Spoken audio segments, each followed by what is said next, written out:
Live from New Delhi, you're watching DD India News Hour, India's voice to the world. I'm Preeti Kaur. Coming up in the next 1 hour. Pakistan violates pause and military action within hours of reaching an understanding with India. Foreign Secretary Vikram Misri calls it breach of pact, says adequate and appropriate response given by armed forces to the violations. Prime Minister Narendra Modi holds high-level meeting at his residence following agreement to stop firing and military actions between India and Pakistan to review the situation. India's External Affairs Minister says country consistently maintained firm and uncompromising stance against terrorism and will continue to do so. And Pakistan's lies know no end. Its social media warriors claim fake social media accounts of Indian Armed Forces and civil preparedness message, citing Ministry of Defence. Pakistan also shares combat game clips as the conflict footage.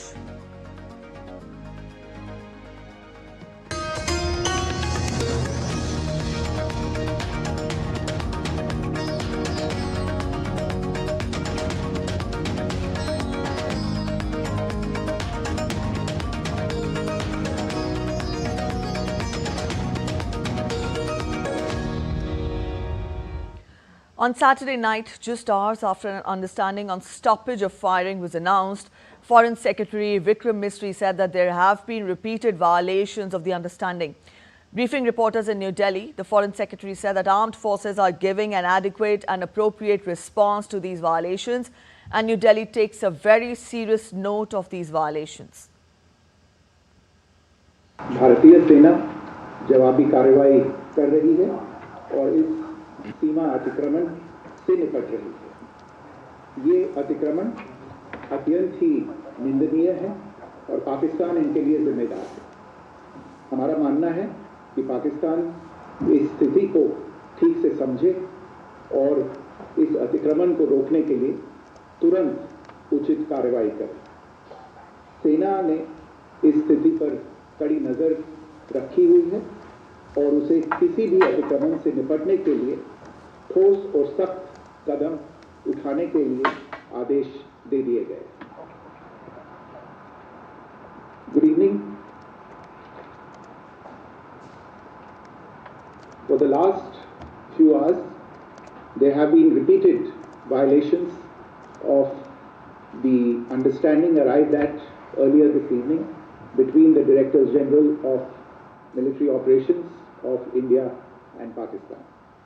This is a breach of the understanding arrived at earlier today. The armed forces are giving an adequate and appropriate response to these violations, and we take very, very serious notice of these violations. We call upon Pakistan to take appropriate steps to address these violations and deal with the situation with seriousness and responsibility. The armed forces are maintaining a strong vigil on the situation. They have been given instructions to deal strongly with any instances of a repetition of the violations of the borders along the international border as well as the line of control. Earlier, India and Pakistan agreed to a stoppage of all firing and military action on Saturday. Foreign Secretary Vikram Misri said that Director General of Military Operations of Pakistan called the Indian counterpart at 15:35 hours IST on Saturday. It was agreed between them that both sides would stop all firing and military action on land and in air and seas with effect from 1700 hours Indian Standard Time on Saturday. Instructions were given on both the sides to give effect to the understanding. The Director Generals of Military Operations will talk again on 12th of May at 12:00 hours.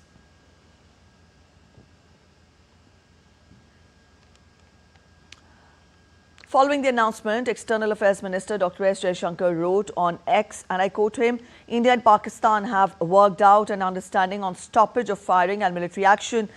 India has consistently maintained a firm and uncompromising stance against terrorism in all its forms and manifestations. It will continue to do so."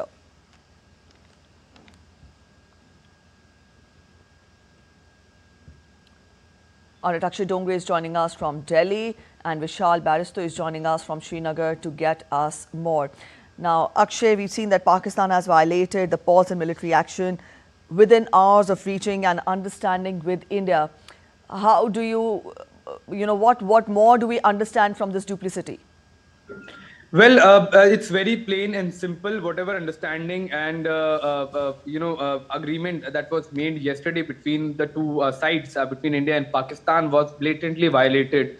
Now, the stoppage of firing was agreed upon. However, it was not adhered to even beyond 1 hour, and it is in fact quite disappointing that Pakistan has once again chosen the path of war. However, it is also a slap in the face of Donald Trump, where he had taken credit for bringing both the countries together, even taunting everyone, stating that everyone used their common sense, and then once again Pakistan not only has violated ceasefire, has violated trust once again of India, and this time of USA as well, in their face, which couldn't be possible without the Chinese support that was immediately announced. So clearly it seems a case where Pakistan, while was acting initially under the pressure of Trump administration, especially given the fact that IMF had to bail Pakistan out once again. But as soon as Pakistan received China's support, and we heard the foreign minister of China stating that it stands with Pakistan. So clearly that is some moral support that Pakistan has gotten, and that perhaps is the reason why activity was seen in several parts of the northern borders as well as the western borders when it comes to the cessation of hostilities. All right, Akshay, do we also know of any international response on this violation by Pakistan on the pause in the military action? Well, not yet. As of now, nothing that we have heard, because even when the announcement was done by Donald Trump, the situation was such that it had to be an all-nighter as far as the negotiations are concerned.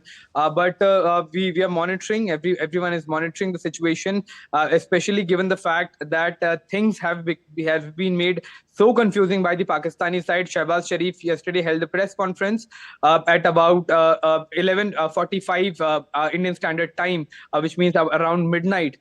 So he made a lot of statements, talked about how made false claims that Pakistan has somehow emerged stronger and perhaps victorious in some delusional form. However, no mention of any cessation of hostilities was mentioned. In fact, they just said that a ceasefire has been implemented and that they are happy about it. And then Shehbaz Sharif thanked everyone, perhaps thinking that army will still support him after this humiliating loss to the Pakistani armed forces. But the violation of that very ceasefire that he was talking was not discussed as far as that briefing is concerned, and that perhaps is the reason why Pakistan is now trying to confuse world powers by playing double game while acting as if they are implementing ceasefire, and on the borders continuing to send drones and trying to create some kind of state of confusion to exploit the situation. However, we would like to report that in the last few hours, there are reports coming in that situations have become normalized a bit more, but the armed forces are monitoring the entire situation very, very closely. All right, Akshay, at this point, I'll bring in Vishal. Vishal, good morning. You there in Srinagar. Tell us, how has the day begun? Get us more on what are you picking up on the ground there? What is the latest you can tell us? Well, a very good morning to you, Preeti. Last night we had some kind of peace, though it was quite an uncomfortable peace because you cannot trust Pakistan, though the ceasefire violations have stopped since 9:45, I beg your pardon, in the night, and it was a quiet night both at the international border and also at the line of control. Now, having said that, you heard our Foreign Secretary saying that it was a ceasefire violation. Pakistan is being informed about it. But the situation in Pakistan seems to be quite abnormal because there are reports there that General Asim Munir is not happy with what Shehbaz Sharif has done. He's not happy with the ceasefire, and the army wants to take control of the situation there. Well, army has always been in control in Pakistan, but as of now here in Srinagar, we had a quiet night, though it was quite uncomfortable to see. While the people had just started celebrating, we could see drones and the air defense guns, they were firing at them. So a lot of explosions were heard, and our inputs tell us that around 100 drones were seen moving towards the BB camp, which is the Badami Bagh cantonment, the largest in the state of Jammu and Kashmir. This is the largest base of army, and where the families of the army personnel are also there. But let me tell you that the army has been given, along with army, our armed forces have been given full orders that they can go all out in defending the integrity of the country. They are in full operational mode. But having said that, we can never trust Pakistan, because Pakistan can never be trusted, and history tells us that we should never trust Pakistan, because it is always a weak government whenever there is a democratic setup, because army is always in control. Yes. All right, Vishal, we leave it here. Thank you so much, Vishal and Akshay, for joining in with those updates and insights. And also, after the big announcement, Prime Minister Narendra Modi chaired a high-level meeting at his residence. External Affairs Minister Dr. S. Jaishankar, Defence Minister Rajnath Singh, National Security Advisor Ajit Doval, 3 service chiefs and Foreign Secretary Vikram Misri attended the meeting along with other top officials. Meanwhile, earlier, according to government sources, India has asserted that any future act of terror will be considered as an act of war against it, and New Delhi will respond accordingly. Meanwhile, security personnel at Nagrota military station in Jammu sector noticed suspicious movement late on Saturday night near the perimeter and responded, triggering a brief exchange of fire with a suspect. The sentry sustained a minor injury during the incident. Security forces have launched a massive search operation in the area to track down the intruder, or intruders in fact. The situation remains under control as the search operation continues. Further details are awaited.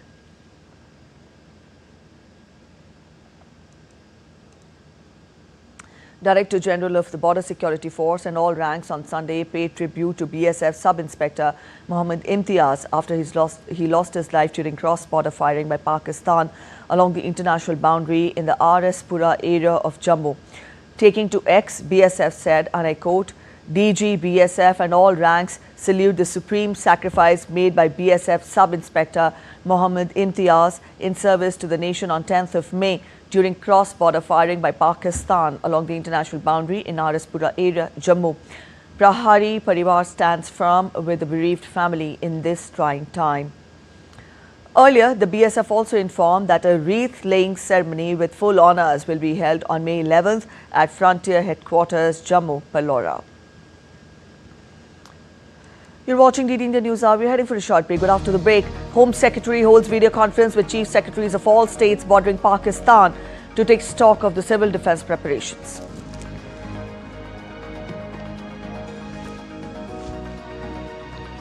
Amritsar city of Punjab remains on red alert, even as authorities advise citizens to stay indoors and adhere to the instructions given. Drones sighted in border district of Kutch, even as the state of Gujarat remains on high alert. State ministers meet to review the security situation.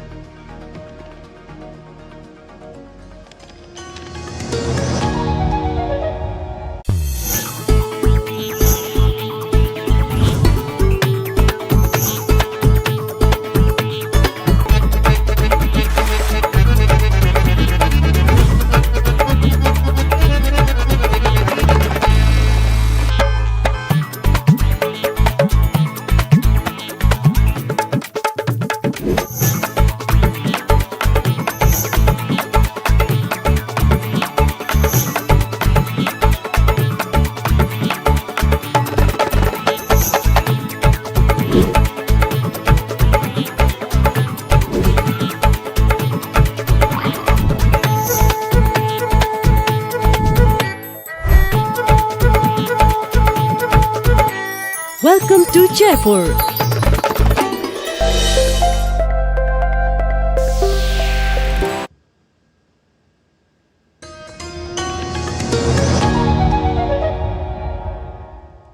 Welcome back after the break. You're watching DD India News Hour. The Home Secretary Govind Mohan held a video conference with the Chief Secretaries of all the states bordering Pakistan to ensure all civil defence preparations are complete. The Chief Secretaries of Jammu and Kashmir, Punjab, Rajasthan and Gujarat attended the meeting. This video conference was conducted by Home Secretary in view of the current situation.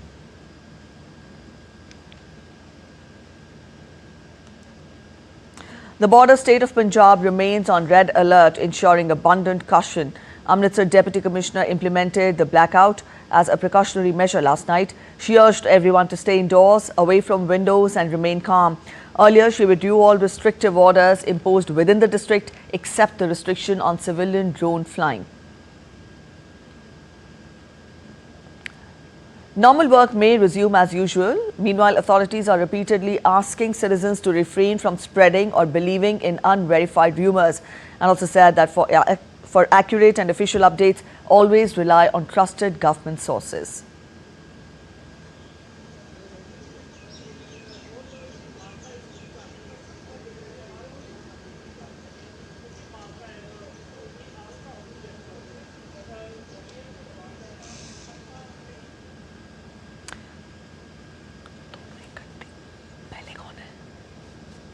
All right, our correspondents are joining us from Punjab. Amritpal Singh is joining us from Kartarpur and Gurmeet Singh is joining us from Jalandhar. Amrit, to you first, good morning. Tell us the situation there. You there in Kartarpur, what are you picking up from the ground?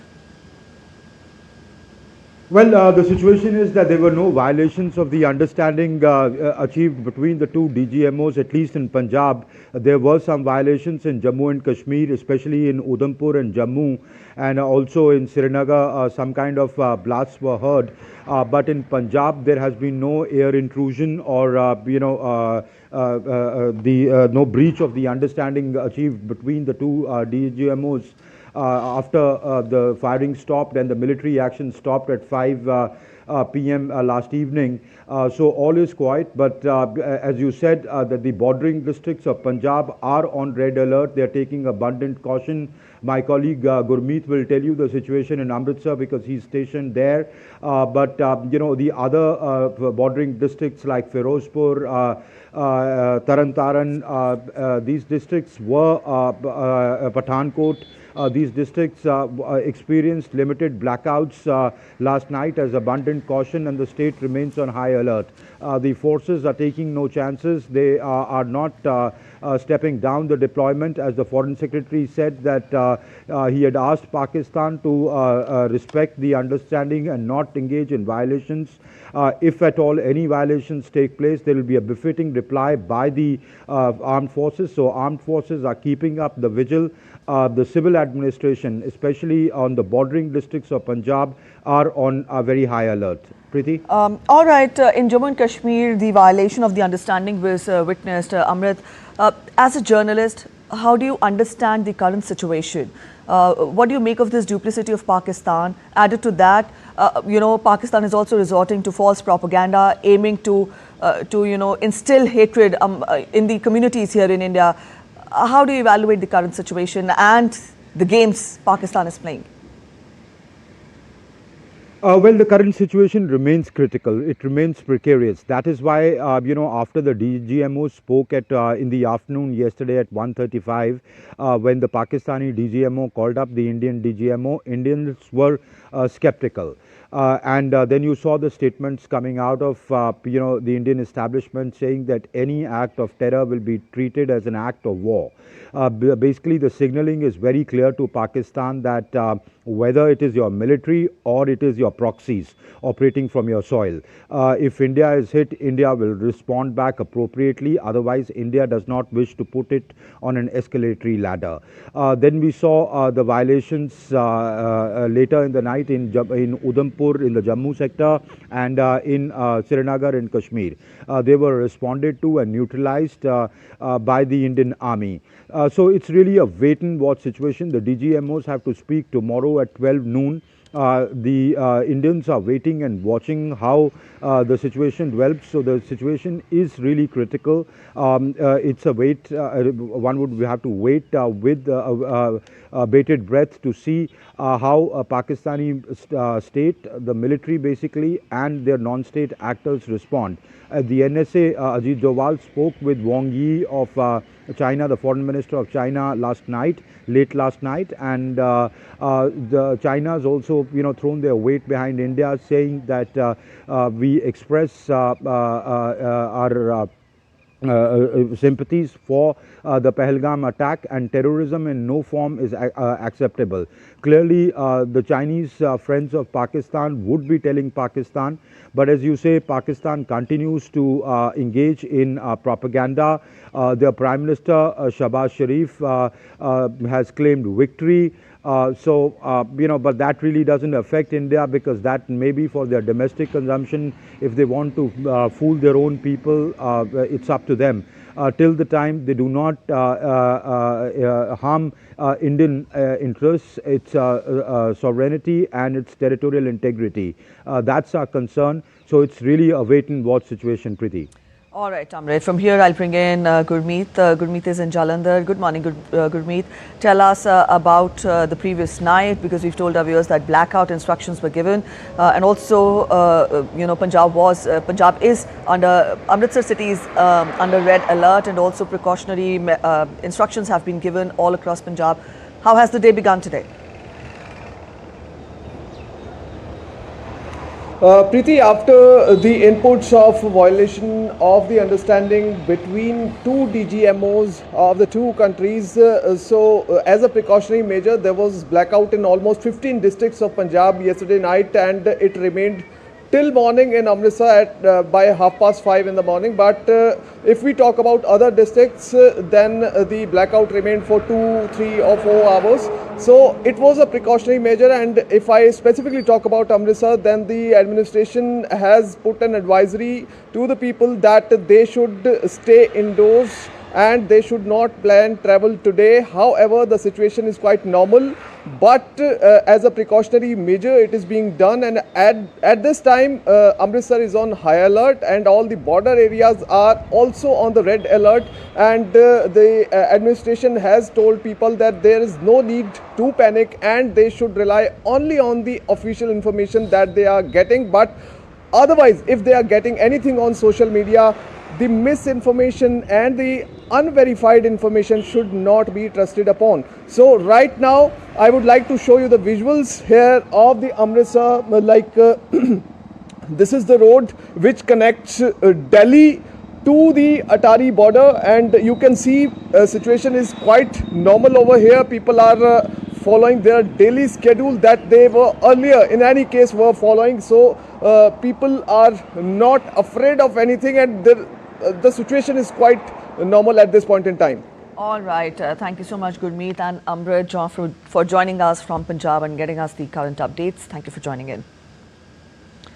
In Rajasthan's Jodhpur district, the district administration has advised citizens to remain vigilant. Authorities urge residents to remain indoors while restricting public movement and closing markets across the district. India's security forces across the region remain on high alert. सभी लोगों से आपके माध्यम से मेरी appeal है कि सभी अपने अपने सुरक्षित स्थानों पर ही रहें। खतरा अभी टला नहीं है। जब खतरा टलने की सूचना आएगी उस समय हम ये सायरन दोबारा बजाएंगे, जो क्लियरेंस वाला सायरन होता है दोबारा बजाएंगे। उसके बाद में जो है अपनी नॉर्मल गतिविधियां वगैरह रिज्यूम कर सकते हैं। तब तक मेरा यही अपील है कि सभी जो है अपने परिजनों की, आसपास वालों की, किसी की भी जान जोखिम में न डालें तथा किसी भी भीड़भाड़ वाली प्लेस में जाने से अवॉइड करें। अपने सुरक्षित तरीके से अपने घरों में रहें। Meanwhile, in Jaisalmer, a complete blackout was enforced last night as a precautionary measure. Gujarat is also on constant alert, and series of meetings are being held to review the security situation. Gujarat Home Minister Harsh Sanghvi held a meeting at the State Emergency Operations Centre on Saturday. He gathered comprehensive updates on the measures being implemented by the state administration in collaboration with central agencies to ensure citizen safety, including the supply of essential goods, transportation and communication facilities. Earlier, Chief Minister Bhupendra Patel also reviewed security measures undertaken by the administration in the border districts of the state. He issued key directives to strengthen the administration's readiness to handle any potential emergencies. Meanwhile, some drones have been sighted in border district of Kutch, after which authorities issued an alert and declared a blackout. Now, according to the information, drones have been sighted near Jakhau in Nalia. The district collector of Kutch has declared a blackout in the entire district with immediate effect and has appealed to the citizens to strictly follow it.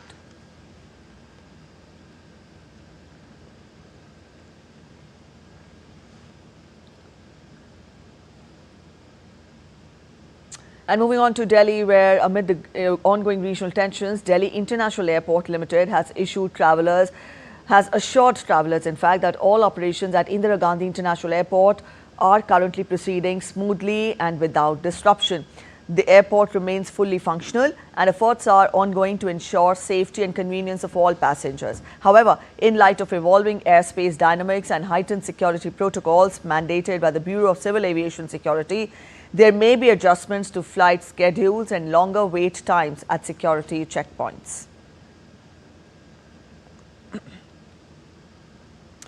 In this age and time, enemies outside and their proxies have resorted to spreading fake news constantly to disrupt the collectiveness and to bring down the morale of our countrymen.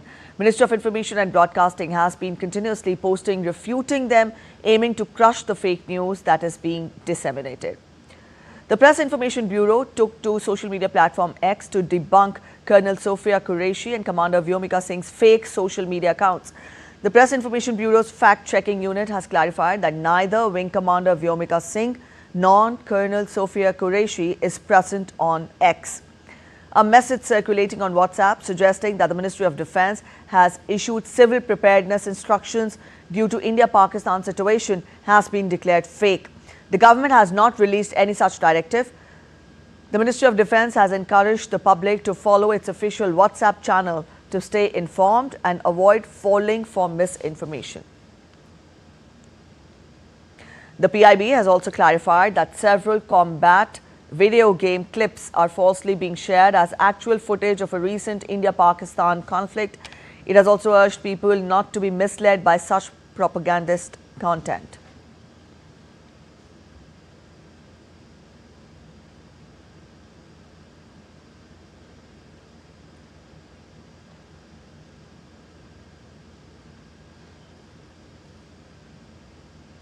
You're watching DD India News Hour. We're heading for a short break, but after the break, Russian president proposes holding direct talks with Ukraine in Istanbul on Thursday, says Ukraine talks should aim to eliminate root causes of the conflict.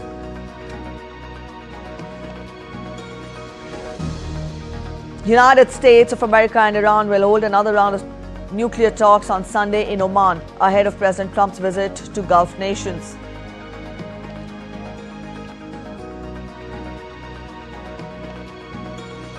Trump hails progress after first day of US-China trade talks.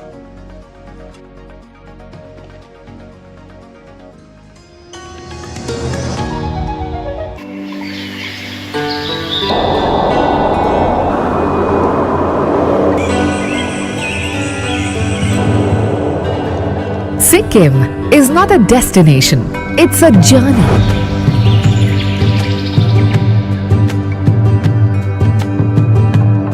Into spirituality,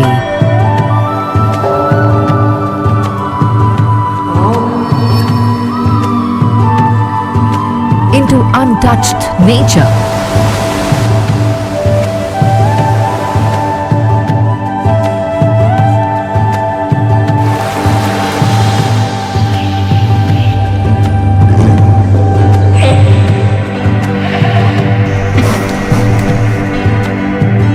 into abundance.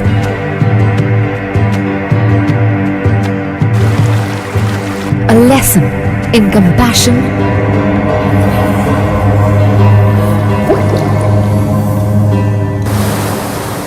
perseverance,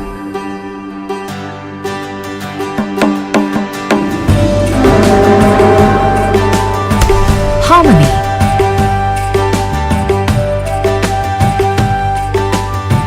organic living. A fine example of respecting tradition.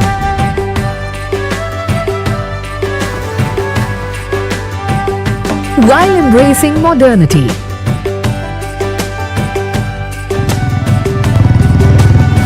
Welcome to a small state with big treasures.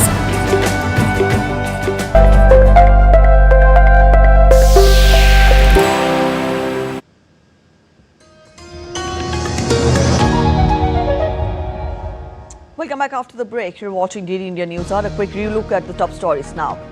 Pakistan violates pause in military action within hours of reaching understanding with India. Foreign Secretary Vikram Misri calls it a breach of pact, says adequate and appropriate response given by armed forces to the violations. Prime Minister Narendra Modi holds high-level meeting at his residence following agreement to stop firing and military actions between India and Pakistan to review the situation. India's External Affairs Minister says country consistently maintained firm and uncompromising stance against terrorism and will continue to do so. And Pakistan's lies know no end. Its social media warriors claim fake social media accounts of Indian armed forces and civil preparedness message citing Ministry of Defence. Pakistan also shares combat game clips as conflict footage.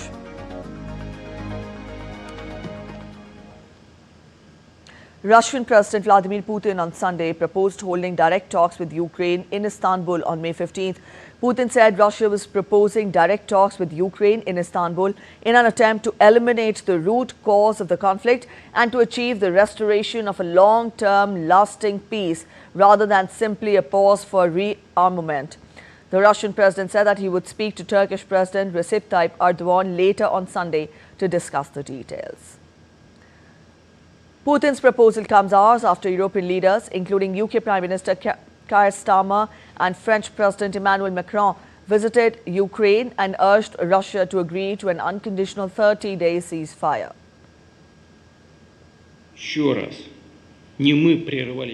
Let me remind you once again that it was not us who pulled from the negotiations in 2022. It was the Ukrainian side that did so. So despite everything, we proposed to the authorities in Kiev to resume the negotiations that they interrupted at the end of 2022 to resume direct talks, and I should like to emphasize without any preconditions. We propose that they begin without delay as early as next Thursday, 15 May, in Istanbul, where they were held earlier and where they were interrupted. During his statement, Putin also accused Ukraine of having repeatedly failed to respond to 3 ceasefire proposals from Moscow, a 30-day halt in attacks on energy infrastructure, the Easter truce, and a ceasefire ordered last month by Putin to coincide with World War II commemorative events. Ukraine has previously said that Russian attacks continue throughout these periods. Russia has made similar claims about Ukraine.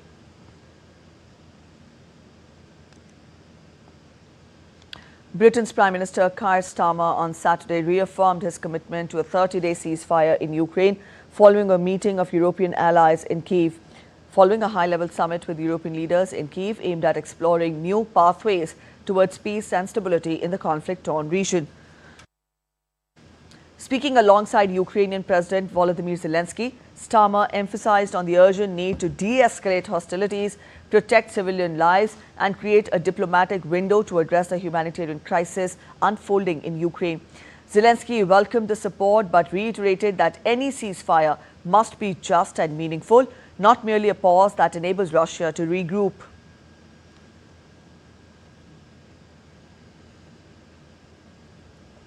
US President Donald Trump hailed talks with China in Switzerland on Saturday, saying the two sides had negotiated a total reset in a friendly but constructive manner.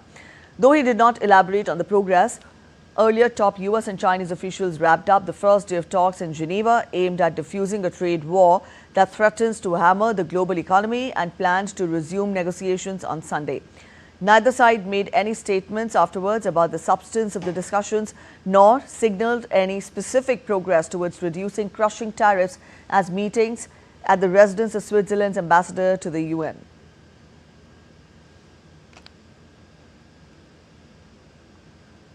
Iran will hold a 4th round of indirect nuclear talks with the United States on Sunday in Oman. The 4th round of negotiations, initially scheduled for May 3rd in Rome was postponed due to logistical reasons. US President Donald Trump has threatened to bomb Iran if no agreement has been reached with his administration to resolve the long-standing dispute. He withdrew from the US from a 2015 nuclear deal between Iran and the world powers. The Western countries say that Iran's nuclear program, which Tehran accelerated after the US walkout from the now moribund 2015 accord, is geared towards producing weapons, whereas Iran insists it is purely for civilian purposes. Trump's special envoy, Steve Witkoff, plans to attend the talks in Oman. Witkoff, in an interview, said that Iranians had stated that they do not want a nuclear weapon and the United States will take them at their word on this point. Meanwhile, Iranian Foreign Minister Abbas Araghchi said on Saturday that if the United States' goal is to deprive Iran of its nuclear rights, Tehran will never back down over those rights. Araghchi was speaking in Doha as he planned a visit to Qatar and Saudi Arabia on Saturday and was in line with continuous consultations with neighboring countries to address their concerns and mutual interests about the nuclear issue. Iran has repeatedly said that its right to enrich uranium is non-negotiable and has ruled out a zero enrichment demand by some US officials. Iran's Ayatollah Ali Khamenei in Tehran on Saturday urged Muslim nations not to forget about the plight of Palestinians in Gaza, which is facing possible famine after Israel imposed a months-long blockade on aid. Blaming the United States and Britain for the worsening of the crisis in Gaza, where Israel vowed to expand its military campaign against Hamas and broke a truce in March, Khamenei urged the whole world to stand against Israel. The US is backing a mechanism for getting aid into Gaza, which would be handled by private companies, while US President Donald Trump is planning to visit the Middle East next week.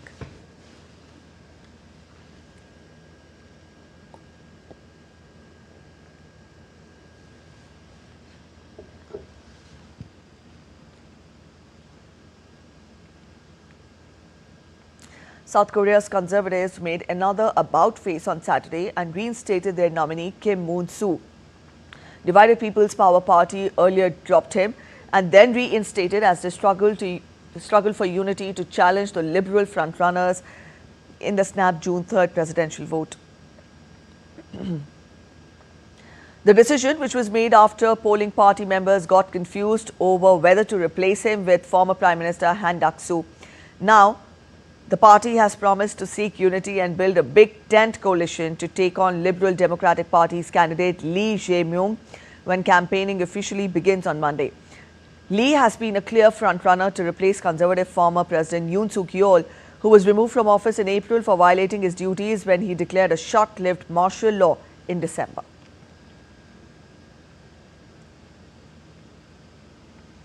Bangladesh's interim government, led by Nobel laureate Muhammad Yunus, has banned all activities of former Prime Minister Sheikh Hasina's Awami League under the Anti-Terrorism Act. The decision, taken at a special cabinet meeting, will remain in force until the International Crimes Tribunal completes trials against the party and its leaders for alleged crimes during Hasina's rule.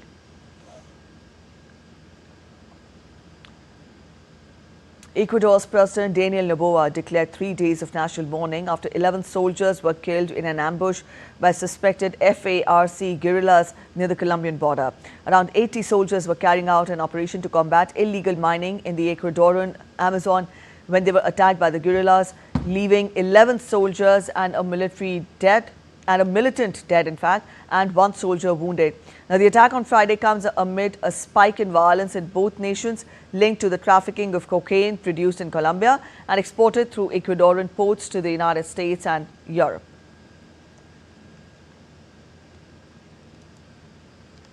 In Somalia's capital, Mogadishu, the devastating impact of relentless rainfall continues to unfold. As families claw through rubble and debris, searching for missing loved ones, the city is gripped by a sense of helplessness and heartbreak. At least 7 people have lost their lives in a devastating overnight flood following hours of relentless rainfall on Saturday. The torrential downpour, which began late on Friday, lasted for nearly 10 hours, triggered widespread flooding has displaced more than 200 families and caused significant infrastructural damage across the city. You're watching DD Indian News Hour. We're heading for a short break, but after the break, Yannick Sinner makes victories return to tennis at Italian Open after a 3-month doping ban. Defending champion Iga Swiatek crashes out of the Italian Open.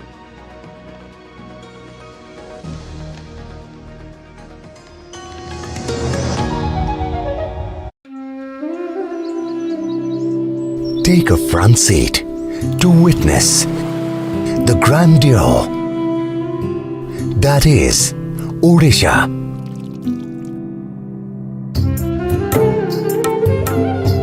Experience immortal spirituality and timeless architecture that perfectly reflects the artistic soul of India.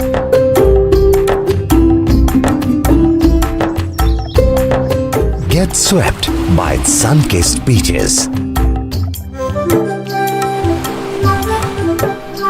Take a walk on a bed of golden sand. Witness aquatic wonders.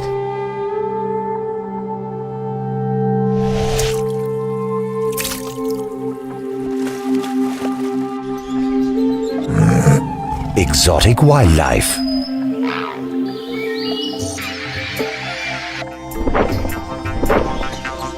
Odisha is home to an enduring cultural legacy.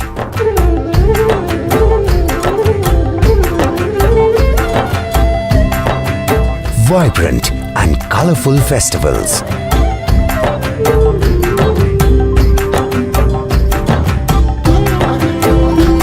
Captivating folk dances.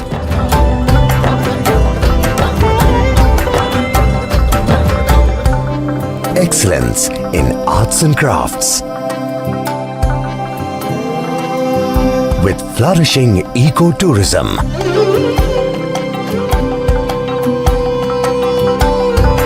With fast developing infrastructure.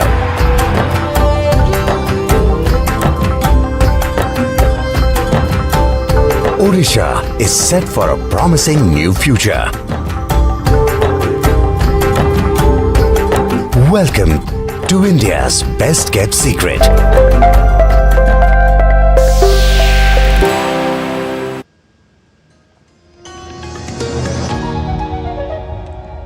Welcome back after the break. You're watching DD India News Hour. Let's get to updates from the world of sports now.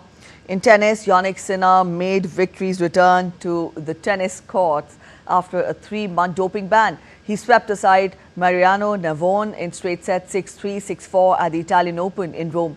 The Italian had not played since winning the Australian Open in January due to the suspension he accepted from World Anti-Doping Agency. For the three-time Grand Slam champion, it was not about just winning on home soil, but also rebuilding the momentum. The Italian said that he had doubt going into the match and still does, but that he wasn't letting that bother him as he looks to get back into form.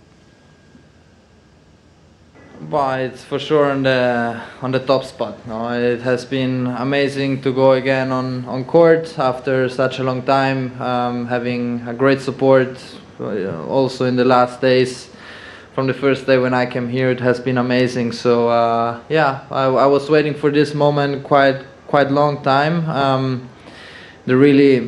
It doesn't matter as much as all the rest matters. So I'm very happy about today. Obviously happy to play at least one more match here, and then we see how it goes. Defending champion Iga Swiatek crashed out of the Italian Open after 6-1, 7-5 loss to American Danielle Collins in the third round. 5 times Grand Slam champion Swiatek went 5-0 down in the opening set before getting on the board to avoid a bagel. Also, Collins showed no mercy, sealing victory in 1 hour and 44 minutes. The loss could cost Swiatek the world #2 ranking as her French Open title defense looms. The Polish tennis player has lost 9 matches this year, while she has not reached a clay court final ahead of her bid to retain the French Open title later this month.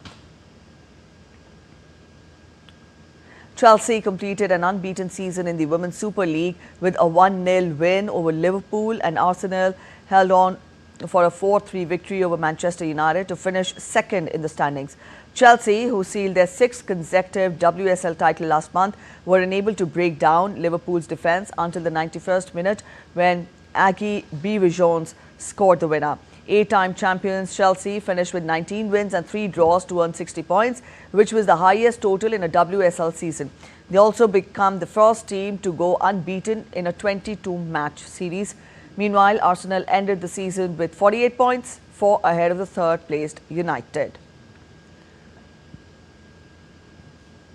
World Football's governing body FIFA has approved the proposal of expanding the Women's World Cup from 32 to 48 teams from the 2031 edition onwards. The 48-team World Cup will adopt a 12-group format, increasing the total number of matches from 64 to 104. Now, this move follows the decision of expanding the Men's World Cup in 2026 and extending the tournament by 1 week.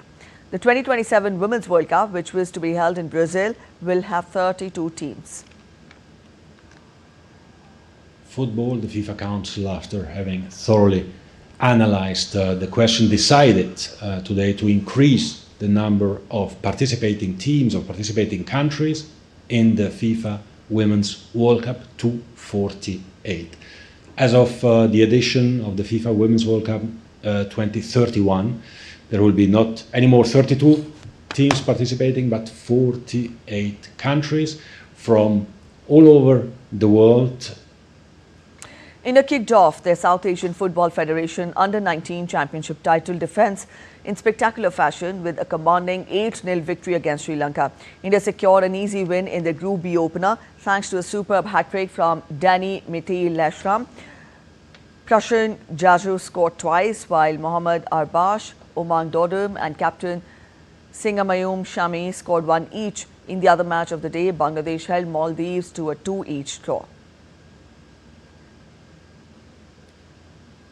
Indian athlete Mohammad Afzal broke the men's 800 metres national record at the UAE Athletics Grand Prix 2025 in Dubai. Afzal secured the second spot in the 10-man field with the timing of 1 minute and 45 seconds at Dubai Police Club Stadium. The top spot was secured by Kenya's Nicholas Kipgalit, while South Africa's Christopher Swart finished second. Afzal's time was faster than the previous national record holder Jinson Johnson during the National Interstate Championship in 2018. While in athletics, the Indian men's and mixed teams failed to qualify for the finals of their respective events at the World Athletics Relay in Guangzhou city of China.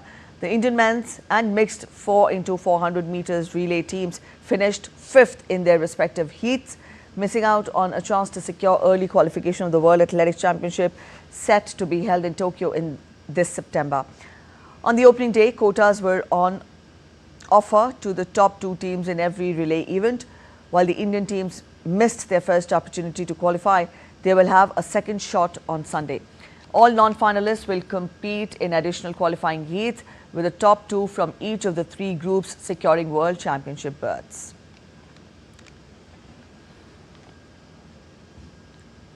Ashish Kumar is India's most decorated gymnast. He shot to fame in 2010 with 2 medals at the Commonwealth Games and a bronze at the Asian Games. Today, he is member of the Khelo India's Talent Identification and Development Scheme. TD India's correspondent Narayan Singh spoke to Ashish, who called Khelo India a great platform for young athletes. Delhi's IG Indoor Stadium is buzzing with the gymnastic events, and the Khelo India Youth Game gymnastic events are taking place here at this arena. Right now, I'm joined by Ashish Kumar, the first Indian to win a medal at the Commonwealth Games.